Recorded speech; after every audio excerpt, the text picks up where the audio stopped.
Bismillahirrahmanirrahim. Assalamualaikum warahmatullahi wabarakatuh. Alhamdulillah wassalatu wassalamu ala Rasulillah wa ala alihi wa sahbihi wa man wala. Asyhadu an la ilaha illallah wahdahu la syarika lah wa asyhadu anna Muhammadan abduhu wa rasuluh la nabiyya ba'da. Amma ba'd. Mengapa di Azaka di pondok kita ujian tulis itu soalnya berbentuk esai, bukan pilihan ganda? Why?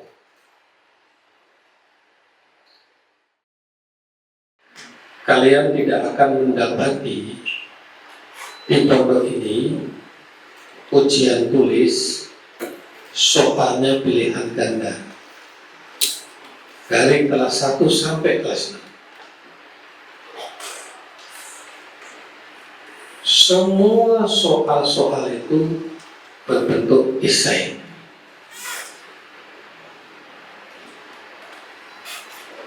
Apalagi ternyata di dalam sistem pendidikan kita ujian itu ada dua bentuk, ujian lisan dan ujian tulis. Ujian tulisnya soalnya berbentuk esai ditambah dengan ujian lisan, wawancara, face to face, verbal. Kenapa itu dilakukan? Yang ujian tulis dulu. Pertama, ujian itu bukan sekedar ujian. Ujian adalah alat untuk mengukur tingkat pemahaman dan penyerapan santri terhadap mata pelajaran ya. Satu hal. Tetapi bukan satu-satunya. Bukan sekedar itu. Ujian itu selain untuk mengukur pemahaman dan penyerapan santri terhadap pelajaran, ujian itu juga untuk melatih pola pikir.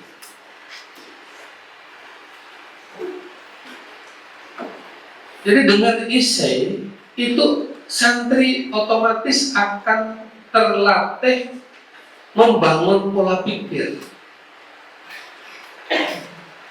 Bayangkan, santri membaca kitab atau buku, ada katakanlah untuk satu semester itu ada 60 halaman, 70 halaman. 70 halaman untuk satu mata pelajaran itu akan diambil dan diujikan dalam 4, 5, atau 7, 8 soal. Soalnya nggak banyak-banyak, nggak sampai 50, 40 soal nggak. Maksimal 10 itu udah terlalu banyak. Kadang-kadang cuma kurang dari 10 soal itu. Dari 10 soal itu yang semuanya esai, itu berarti setiap santri harus belajar memetakan bacaannya yang tadi sekian puluh halaman itu, melihat soal yang hanya butiran hanya 10 atau 8 atau 7 atau bahkan 5 soal itu, lalu dia mulai membayangkan, membuat sketsa, membuat pola di dalam otaknya. Oh, ini maksudnya ke sana, ini berarti begini-begini. Oh, saya akan begini. Ini maksudnya adalah begini. Itu sudah melatih pola pikir.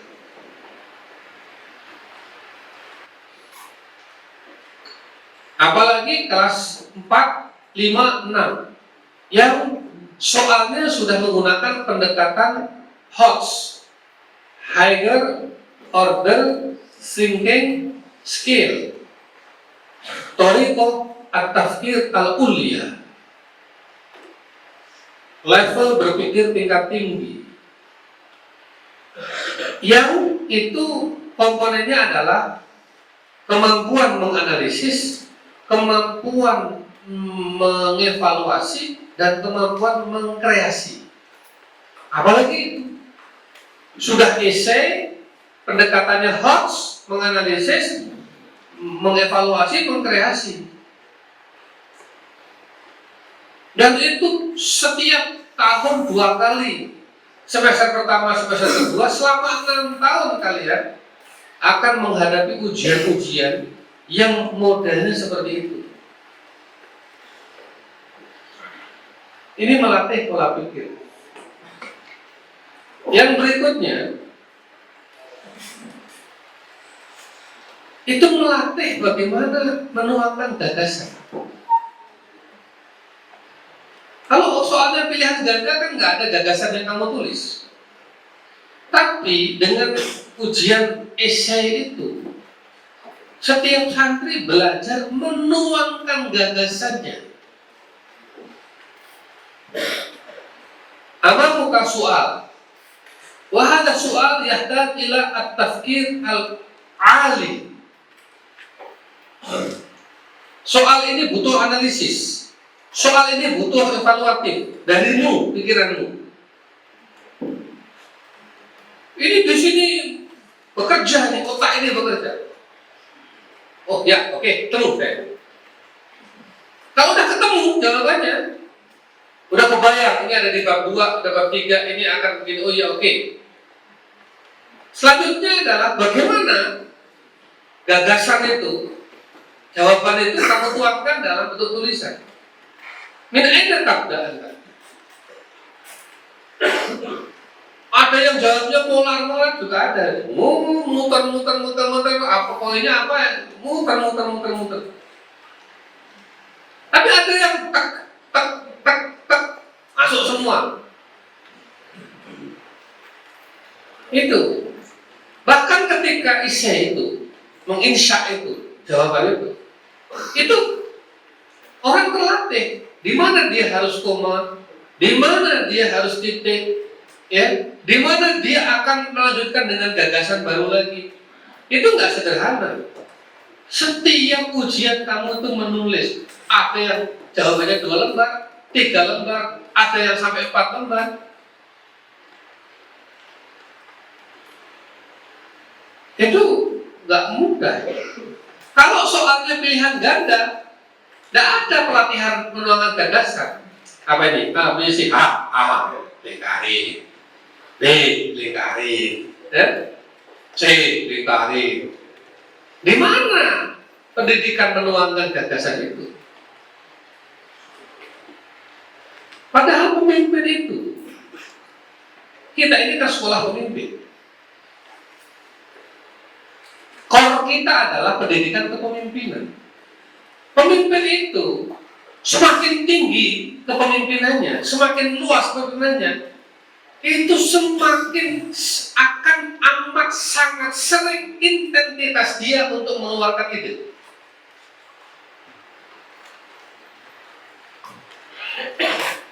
Pemimpin itu bisa jadi 1 hari ngomong sampai 20 kali di tempat yang berbeda, dengan audiens yang berbeda, dengan tema yang berbeda.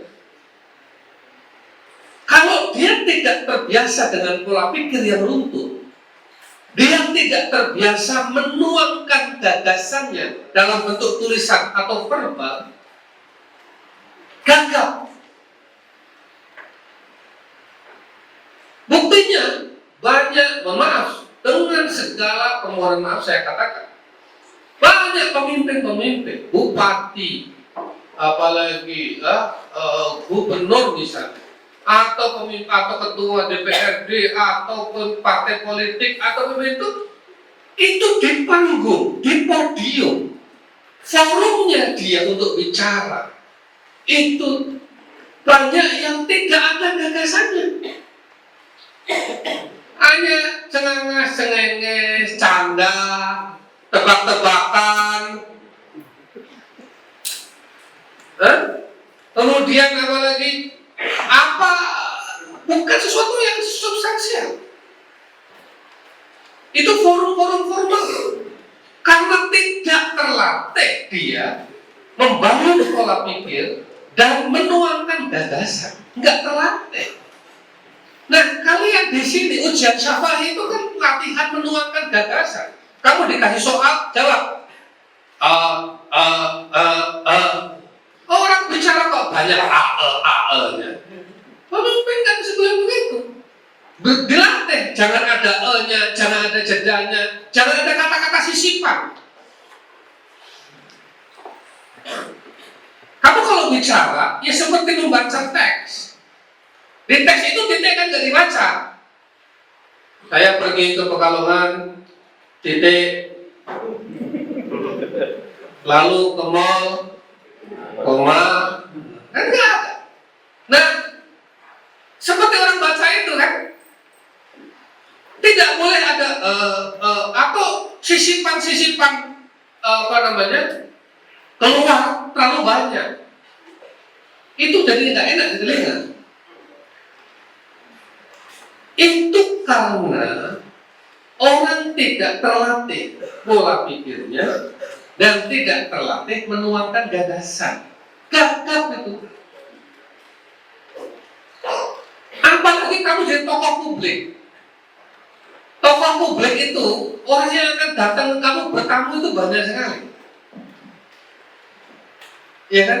Tamu itu minta nasihat, minta saran, minta pendapat, kadang konsultasi, kadang diskusi. Kalau kamu di sininya kosong, tidak terbiasa, yang paling di sini basa-basi kok setengah jam. Basa-basi cukup 5 menit, habis itu apa poinnya? Oh, ini yang datang ke saya adalah calon bupati, ini yang mau saya sampaikan. Oh, yang datang ke saya adalah Kapolres, ini yang mau saya sampaikan. Oh, yang datang ke saya adalah ulama tokoh, ini yang mau saya sampaikan. Oh, yang datang ke saya adalah tokoh partai politik, ini yang saya sampaikan. Oh, yang datang ke saya adalah pengusaha, pedagang, saudagar, ini yang saya sampaikan. Belum nanti kamu tiap hari, coba kalau ada 20 tamu tiap dalam satu hari, bagaimana kamu? Kalau nggak terbiasa dengan latihan gagasan itu. Pemimpin itu dia harus selamanya ready untuk berbicara atau menulis. Belum lagi karena kamu tokoh, kamu pemimpin, itu kehadiranmu pasti akan jadi perhatian. Coba kamu tokoh, mau memimpin, datanglah ke suatu acara, suatu event atau apapun, datang ke situ, kamu akan jadi perhatian. Bisa jadi kamu tiba-tiba diminta untuk sambutan karena ketokohanmu.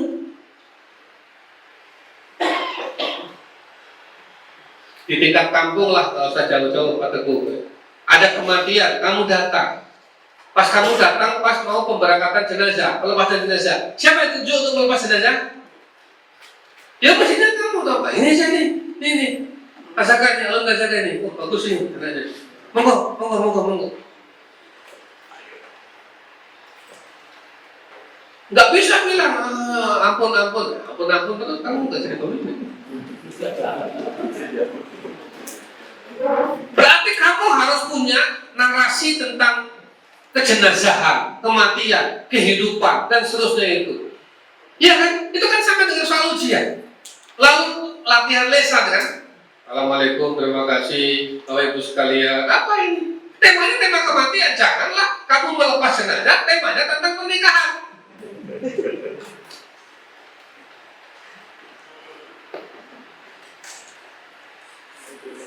Oh, jelas kematian kok kamu. Silakan masak sekaligus doa Pak. Nggih. Rabbana hab lana min azwajina. Kayak kurang-kurang doa saja. Kan begitu.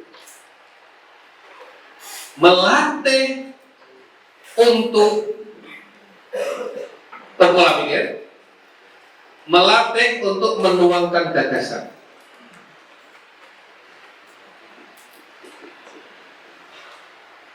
Termasuk soal-soal esai itu, ini turunannya, itu melatih kemampuan membuat narasi yang baik. Apa teknik composition? Atau insya. Sampai hari ini, di antara pekerjaan saya tiap hari itu mesti menginsyak. Menginsyak surat ke Grand Sheikh misalnya. Ya kan? Menginsyak surat-surat proposal, menginsyak surat-surat resmi dokumen, itu kan semuanya insyak. Saya kalau melihat ada surat, itu yang saya lihat, saya baca suratnya. Nah, ini pasti yang bikin orang yang tidak terbiasa menginsyak. Lepotan anunya, apa namanya bahasanya.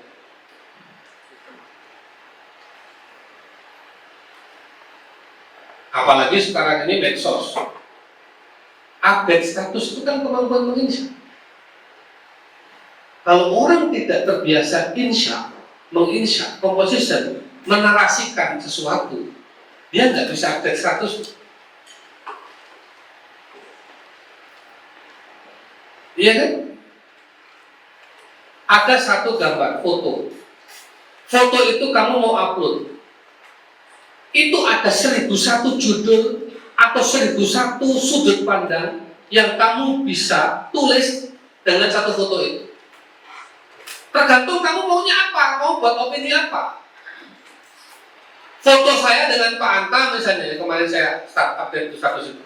Apa? Saya mau fokusnya ke orang tuanya, Pak Antanya, atau sayanya, atau pembangunannya, atau pekerjaan pimpinan pondoknya, atau apanya ini yang mau diangkat? Kan satu pilihan. Satu foto.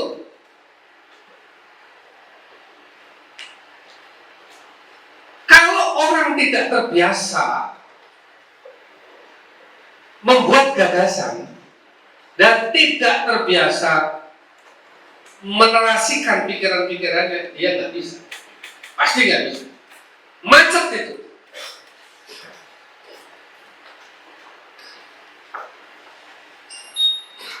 Sama dengan sekarang itu lagi heboh, bukan heboh, lagi marak podcast. Semua tokoh itu sekarang bikin channel podcast sendiri. Pak Bisri itu senang sekali nonton podcast itu. Jadi apa ini? Apa yang? Wah, podcast itu hostnya, penanya itu, dia harus punya narasi yang bagus. Kemarin misalnya Mata Najwa dengan Anies, Mata Najwa dengan Pramono Anung, Rano Karno, Mata Najwa dengan RK Suswono. Ini yang baru ini Mata Najwa dengan Khafifah dan itu. Ketika Mata Najwa itu nyerang Anies dengan pertanyaan-pertanyaannya, itu Anies nggak boleh marah. Kenapa? Oh, seneng. Kenapa? Dia sedang membantu saya. Kan begitu.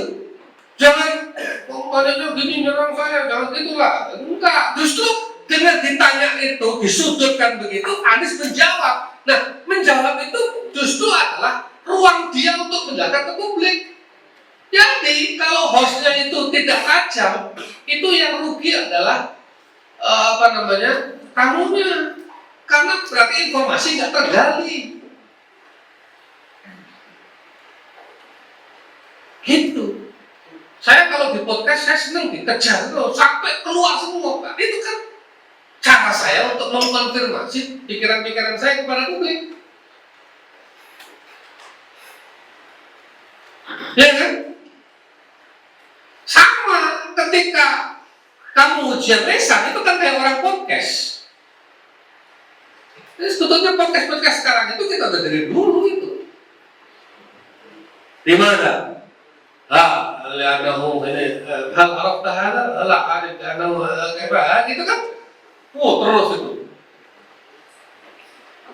kemampuan untuk mengekspresikan, baik sebagai penanya ataupun sebagai tamunya.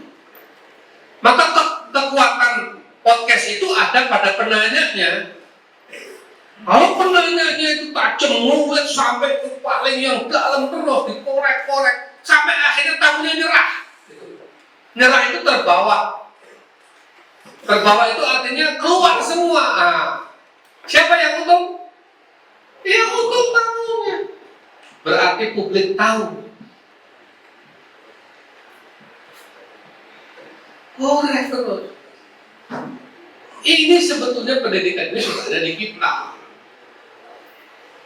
Maka kenapa saya media? Itu media itu sesuatu bukan sekedar media. Dia itu dimensinya banyak sekali. Media center tuh terus saya kejar terus saya. Kenapa? Karena media center itu punya dimensi yang amat sangat luas di dalam konteks pendidikan pondok ini.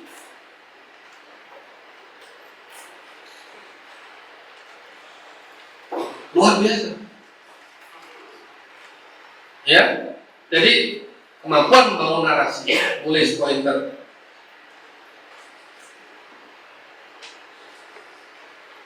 Itu terkait dengan kenapa pondok ini ujian tulisnya, soalnya berbentuk esai. Dan kenapa pula selain ujian tulis ada ujian lisan.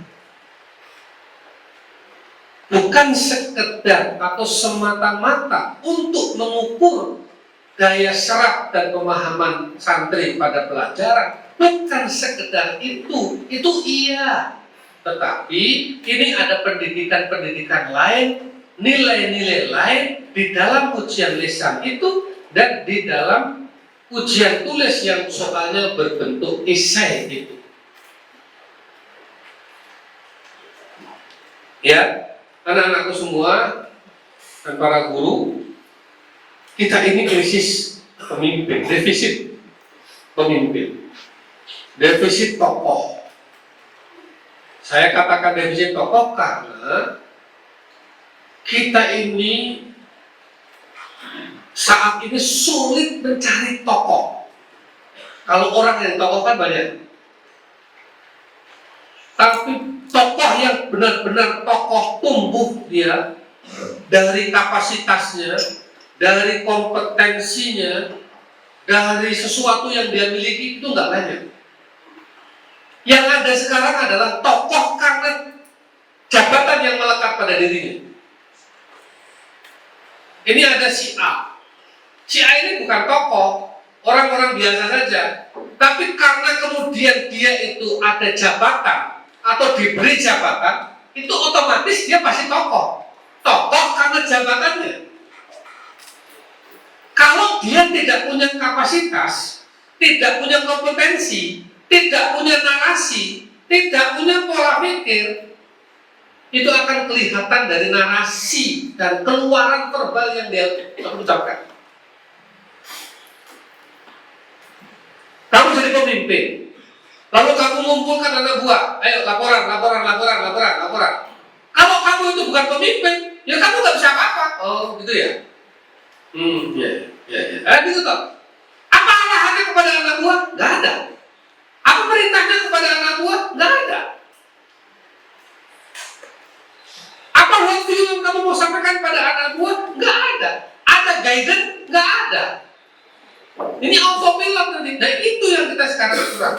Bangsa ini defisit tokoh yang benar-benar tokoh dengan kapasitasnya, dengan kompetensinya. Nah kita ini jangan mengulang-ulang lagi begitu. Pondok ini ada untuk mengisi kekurangan defisit tokoh itu, maka diproduksilah tokoh-tokoh baru. Kalau ini kelas 6 berapa? 70 berapa? 84 tokoh semua. Berarti kita memproduksi tokoh baru 5 tahun, 10 tahun lagi sejumlah 84 orang dari tahun ini. Janganlah 84 yang dari tokoh 1. Gagal kita. Jadi keberhasilan pondok ini akan dilihat dari salah satunya adalah output alumninya. Itu parameternya. Kalau kita ini visinya kepemimpinan, pendidikan kepemimpinan, maka dilihat aja 10-20 tahun yang lagi berapa yang jadi pemimpin di levelnya masing-masing.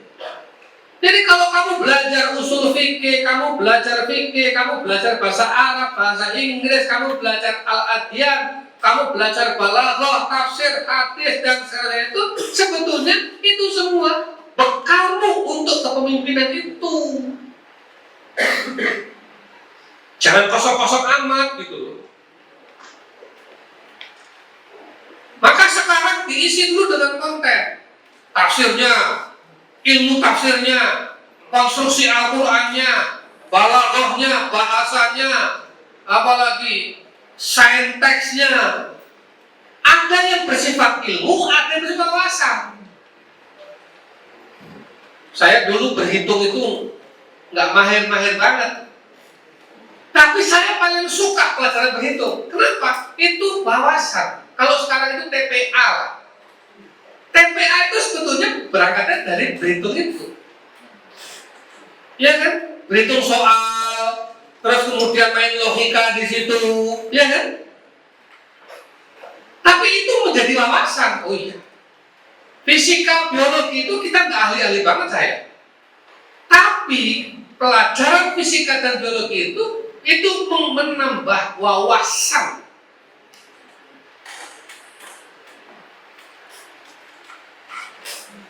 Jadi jangan kira pelajaran itu biasa-biasa aja, enggak.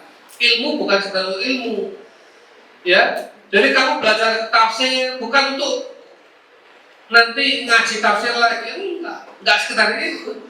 Tapi belajar tafsir itu, belajar hadis itu menjadi modal untuk alat kepemimpinanmu di masa depan.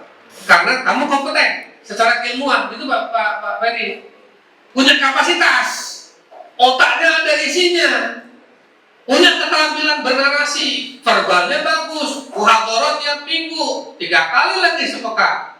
Udah gitu ujian lesan, udah gitu pidato di masjid, pengumuman, mudabir, ulayau, ya takalam amamal atau kok masih nggak bisa bicara, kok masih gagap juga, berarti kamu tidak terdidik. Jelas? Kok masih ada aja anak alumni yang gagap ngomongnya, dikasih panggung khamsat daqa'iq kultum, kok masih berarti macet berpikirnya dia. Kenapa? Berarti mahfudotnya tidak ada yang nempel, hadisnya, tafsirnya, ulumul Qur'annya, nilai-nilai pondoknya hilang semua. Jelas ya? Saya ini sering sekali tiba di satu tempat, tiba-tiba didudukkan di depan, karena nanti semutannya, semutan, ini 5-10 menit, semutan. Saya bilang, ya udah, insya Allah. Itu begitu saya, oke, saya langsung itu buka file nih, komputernya buka, ini apa judulnya? Oke, judulnya ini. Siapa yang datang ya? Ini. Kan dari 1.000-2.000 bacaan file di sini, mana yang mau kamu keluarkan? Ya kan? Itulah pola pikir. Lalu kemudian saya kadang-kadang tulis pointer atau pakai ini.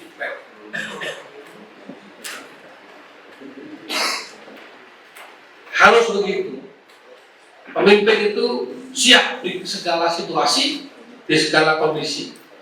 Dengan narasi-narasi yang bagus, verbal yang bagus, ya tulisan yang bagus, kemampuan logika, narasi, kemampuan menulis, pola pikir, gestur, itu semuanya adalah tool, alat-alat kepemimpinan yang kamu akan gunakan ketika kamu benar-benar menjadi pemimpin dan tokoh di masyarakat.